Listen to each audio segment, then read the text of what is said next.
자신이 자기 인생을 책임져야 한다는 그 현실에 직면했을 때, 그 진실과 현실을 수용할 때 비로소 치료 동기와 회복 동기가 발생하는 것입니다. 가족들은 도박 문제 당사자가 이 현실에 직면할 수 있도록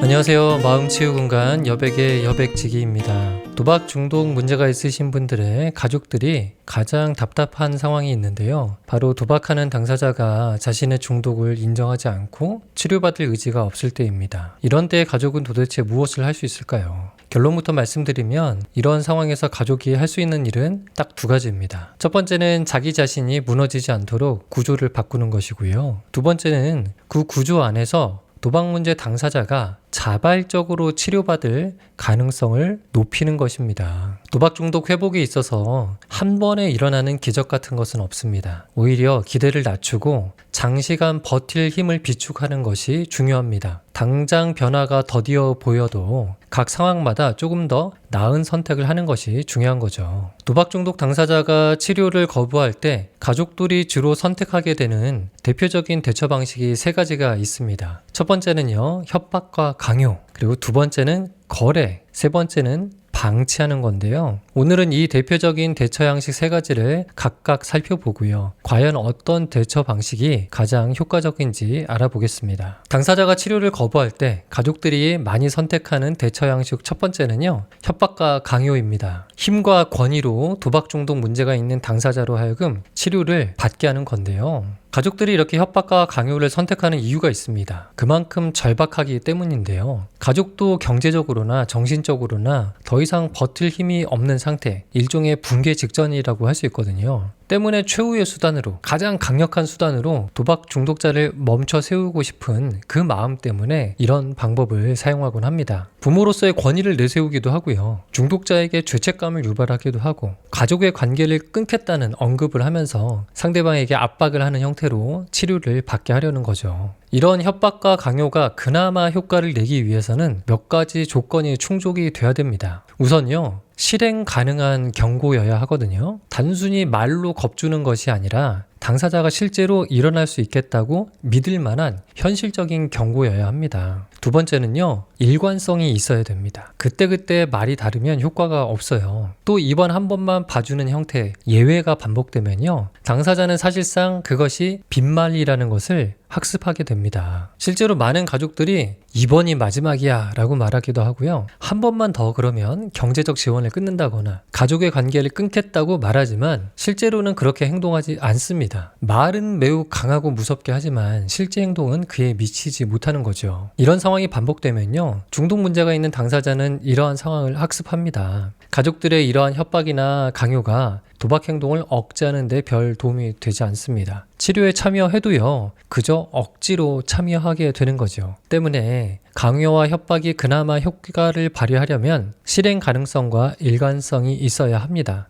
지키지도 못할 거대한 협박보다는 확실히 실천 가능한 구체적인 내용을 전달하는 것이 훨씬 중요하고요. 실제 그 상황이 닥치면 반드시 그렇게 행동을 해야 합니다. 예상되는 결과는 어떨까요? 이런 협박과 강요가 중독자가 치료를 받는 데 도움이 될까요? 결과적으로 보자면 큰 도움이 되지는 않습니다. 단기적으로는 중독 문제가 있는 당사자가 치료를 받는 척 할 수 있죠. 하지만 뒤따라오는 부작용이 훨씬 크다고 할 수 있는데요. 우선 치료를 거부하고 있는 도박 중독자의 도박 문제가 더 지하화됩니다. 보다 더 교묘하게 도박 사실을 감추고 숨기게 되고요. 이 과정에서 더 많은 비밀과 거짓말이 발생할 가능성이 많습니다. 또 한 가지, 가족에 대한 분노나 적개심이 생길 수 있고요. 갈등이 심화될 수가 있습니다. 가족을 치료의 동반자로 보지 않고요, 나를 감시하는 사람, 나를 통제하는 사람, 귀찮은 사람, 이렇게 여기니까요, 그 눈을 피하려고 많이 애를 쓰게 됩니다. 세 번째로는요, 가족의 압박이 느슨해지거나 중단되는 순간 바로 도박 행동이 재발될 수 있습니다. 또 가족이 감시자 역할, 통제하는 역할을 하다가 소진될 수 있어요. 이것을 도대체 언제까지 해야 될까요? 계속해서 이 긴장감을 유지하면서 통제하고 감시할 수 있을까요? 무엇보다 중독 문제 당사자가 자발적인 치료 동기를 가질 수가 없습니다. 그저 가족들 때문에 억지로 치료를 받으면서 가족들이 안심하도록 연기를 하기도 하거든요. 도박 중독 문제가 있는 당사자가 치료를 거부할 때 가족들이 많이 취하는 두 번째 대처 방식은요, 바로 거래입니다. 당사자가 치료를 받는 조건으로 중독자의 문제를 해결해 주거나 도움을 주는 건데요. 대부분은 도박빚을 전부 갚아주거나 또는 일부 갚아주는 형태로 이런 거래가 이루어지게 되죠. 가족들이 이렇게 하는 이유는 분명합니다. 가족이 협박이나 강요와 같은 방법에 익숙하지 않은 경우도 있고요. 그런 방식으로 갈등 관계가 되고 싶지 않은 경우도 있습니다. 또 협박이나 강요를 할 만한 심리적 권위나 힘을 이미 상실한 경우도 있거든요. 오히려 중독 당사자가 주도권을 쥔 경우도 있어요. 반면 내버려 두고 거리를 두자니 죄책감이 들지요. 그러니까 그 사이에서 현실적으로 절충하는 방식으로 선택하는 것이 바로 거래라고 할 수 있습니다. 그래도 가족의 입장에서는 중독자를 돕기에 무엇이라도 했다는 그 느낌이 있잖아요. 그 느낌 때문에 이런 선택을 하게 되는 경우가 많습니다. 이런 거래가 그나마 효과를 발휘하는 조건이 또 분명히 있거든요. 바로 마음이 아닌 행동에 대해서 거래를 해야 됩니다. 즉 중독자의 진심이나 약속 이런 것들에 거래를 하시면 안 되고요. 중독자의 변화된 행동에 대해서만 보상을 하는 형태로, 그런 형태로 거래를 해야 됩니다. 중독자의 진심 어린 마음, 반성하는 표현, 미래에 대한 다짐은요, 중요하지 않습니다. 구체적인 행동이 있을 때 그때에만 보상이 있어야 되는 거죠. 도박 중독 치료를 예약하고 참석하고 계좌를 투명하게 공개하고 재정 관리를 가족들에게 위탁하는 것처럼 구체적인 행동이 있어야 됩니다. 이거 명심해야 됩니다. 행동에 대한 약속에 대해서 보상하는 것이 아니라 실제 변화된 행동이나 그 실천이 있었을 때 그 뒤에 보상이나 도움 행동이 뒤따라와야 합니다.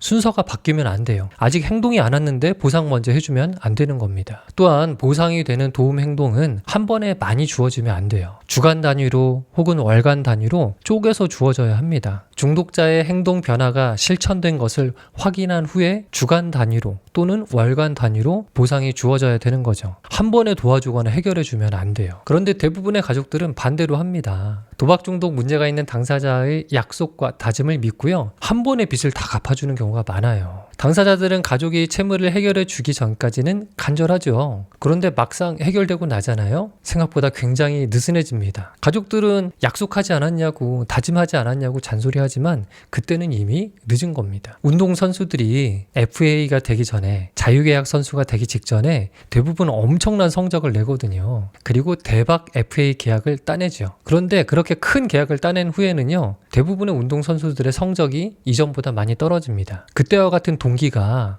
많이 줄어들었기 때문이거든요. 그와 비슷한 상황이 가족들에게도 벌어지는 겁니다. 도박 문제 당사자의 다짐이나 약속을 믿고 아직 행동하기 전에 모든 빚을 해결해 주는 것은 가족들이 하는 가장 큰 도박이라고 할 수 있는 거죠. 이런 거래 방식에 따른 예상되는 결과는 무엇일까요? 협박이나 강요보다는 가족관계가 덜 손상되기는 하겠죠. 자발적인 동기가 있어서 치료받는 것은 아니지만 그래도 치료 과정에 연결이라도 되니까 일부 효과는 있겠죠. 하지만 역시 부작용이 만만치 않습니다. 첫 번째 부작용은요, 가족들의 이런 행동, 즉 도박빚을 대신 갚아주는 행동이 일종의 도박 중독의 유지 요인으로 작동한다는 사실입니다. 어쨌든 병원이든 상담기관이든 연결이 되었으니까 가족 입장에서는 조금 안심할 수 있을 것 같아요. 하지만 이런 상황에서 중독자가 치료기관을 이용해서 얻는 치료의 효과보다 가족이 돈을 대신 갚아주고 대리변제를 해주는 것으로 인해서 중독자가 학습하게 된 무책임의 효과가 더 크다고 할 수 있습니다. 즉 가족들은 오히려 중독자의 도박 중독 유지에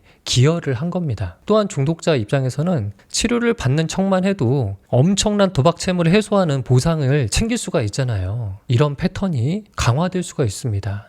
도박하다가 채무가 발생하면 가족과 거래해서 치료기관에 좀 다니기만 하면 빚이 해결된다는 하나의 패턴이 생기게 되는 거죠. 마찬가지로 이런 거래에서도요, 가장 중요하다고 할 수 있는 자발적인 치료 동기나 회복 동기가 발생하지 않는다는 점이 가장 큰 문제입니다. 즉 거래를 통해서 얻는 득보다 잃는 것이 훨씬 많은 방식이라고 할 수 있습니다. 도박 중독자가 치료를 거부할 때 가족이 선택할 수 있는 세 번째, 마지막 대처 방식은 방치입니다. 방치라는 표현이 좀 어감이 좋지 않죠. 다른 말로는 중독자의 자율성을 존중하기라고 할 수도 있고요. 보호적 거리두기라고도 할 수 있습니다. 조금 강력하게 뇌리에 남기기 위해 오늘은 방치라고 표현하겠습니다. 방치는 무관심처럼 보이죠. 하지만 그 효과는 정반대입니다. 도박 문제가 있는 가족에 대한 사랑은 유지하면서 도박 행동을 유지시켜주는 그 구조에서 가족이 물러서는 거다, 이렇게 생각하시면 됩니다. 사람을 버리는 게 아니라 도박 행동에 대한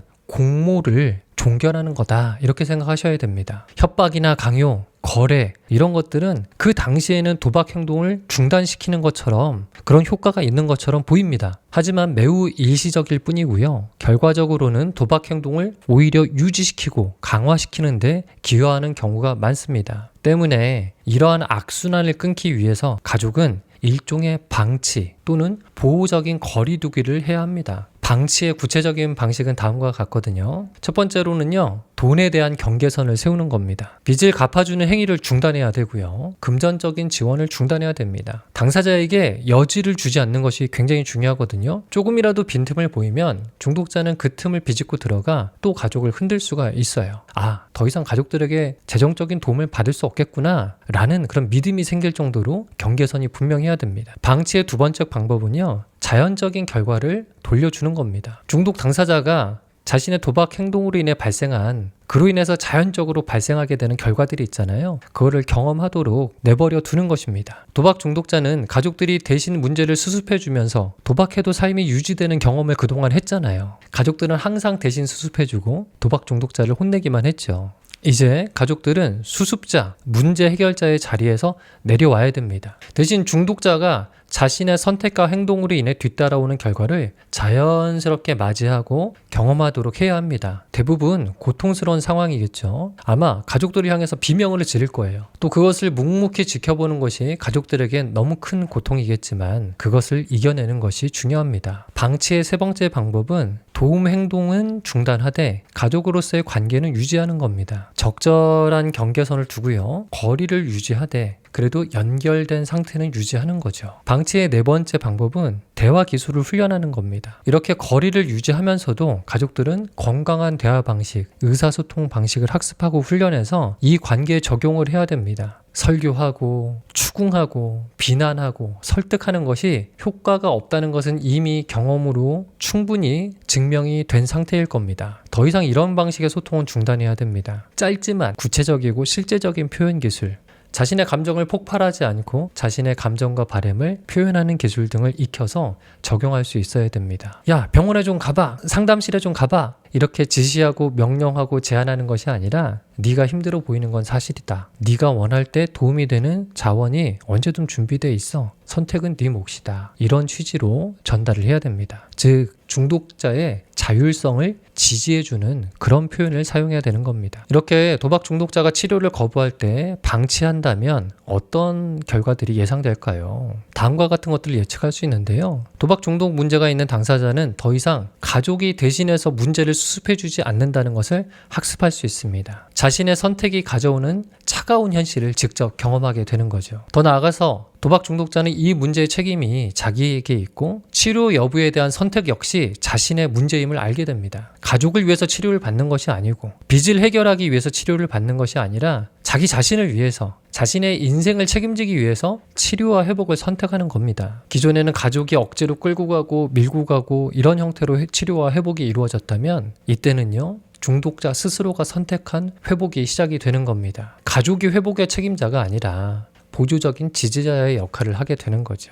물론 이런 방치의 방식은 단기적으로는 중독자가 초반에 저항을 많이 할 수 있어요. 가족들을 협박할 수도 있고요, 조종할 수도 있습니다. 하지만 이런 초반의 현상은 이전의 가족들의 대처 방식 때문에 발생한 상호작용이라고 이해할 수가 있습니다. 일시적인 현상이기 때문에 가족은 이 시기를 잘 견뎌야 합니다. 결론적으로 다시 말씀드리겠습니다. 도박 중독자가 치료를 거부할 때 가족의 가장 이상적인 대처 방식은 방치하는 것 혹은 보호적으로 거리를 두는 것이라고 할 수 있습니다. 핵심은 바로 중독자가 자발적인 치료 동기와 회복 동기를 가지는 것이라고 할 수 있어요. 협박이나 강요, 거래는 일시적으로 중독자가 치료되고 회복되는 것처럼 보이지만 시간이 지나면 이것이 하나의 신기루 같은 현상이라는 것을 확인하게 됩니다. 앞서 말씀드린 대로 도박 중독의 회복 과정은 한 번의 기적을 약속하는 그런 과정이 아닙니다. 오히려 기대를 낮춰야 하고요. 현실적인 시각으로 지금 이 시점에 선택할 수 있는 보다 나은, 조금이라도 더 나은 선택이 무엇인지 그것을 알고 선택을 하면서 그 결과를 지켜보고 그 다음에 또다시 한 걸음 나아가는 그런 과정이라고 할 수 있습니다. 논리적인 설득이 치료 동기를 불러일으키는 것이 아닙니다. 강압이나 강요에 의한 공포, 이런 것들이 회복 동기가 생기는 것이 아닙니다. 자신이 자기 인생을 책임져야 한다는 그 현실에 직면했을 때, 그 진실과 현실을 수용할 때 비로소 치료 동기와 회복 동기가 발생하는 것입니다. 가족들은 도박 문제 당사자가 이 현실에 직면할 수 있도록 그 기회를 주어야 하는 겁니다. 가족들이 꼭 기억하셨으면 하는 문장 하나를 말씀드리면서 오늘 영상을 마치겠습니다. 내가 지킬 수 있는 경계선을 지키는 것은 상대방을 버리는 것이 아니라 나와 상대방을 살리는 일이다 라는 말입니다. 지금까지 마음치유공간 여백의 여백직이었습니다.